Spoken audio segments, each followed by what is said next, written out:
Hello' everyone, আজি আহিলোঁ এটা মন্দিৰত। এয়া ঝোলন পূজা।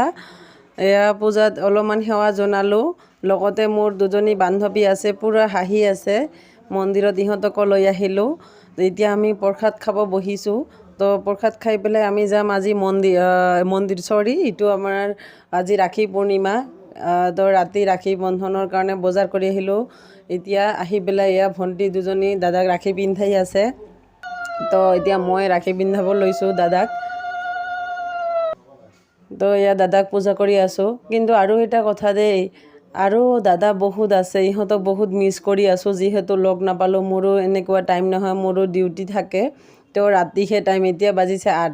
তো কি কৰিম, বেলেগ আৰু দাদা আছে, ইহঁতক বহুত মিছ কৰি আছোঁ। লগতে এতিয়া মোৰ আৰু এটা ভাইটি আছে, তো এই ভাইটিকো ৰাখী পিন্ধাব আহিছোঁ। তো ৰাতিপুৱাই আৰু এটা ভাইটিক পিন্ধাইছোঁ, ই বহুত দূৰত গৈছে। তো ইয়াক পিন্ধাইছোঁ। আৰু এটা ভাইটি আছে, ই গুৱাহাটীত থাকে।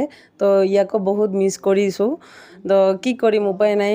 তো আজিকালি চবেই দূৰত থাকে, পঢ়ি আছে। তো এইটো ভাইটিতো লগত আছে। তো মোৰো এতিয়া ৰাতি বাজিছে 8টা 9টা বাজিছে। কি কৰিম, মোৰো টাইম নাই।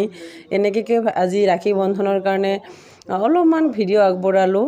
আৰু দাদা ভাইটিবিলাকক বহুত মিছ কৰি আছোঁ। কি কৰিম, কেইখনমান ফটো উঠিলোঁ। এয়াই আৰু, বাই বাই।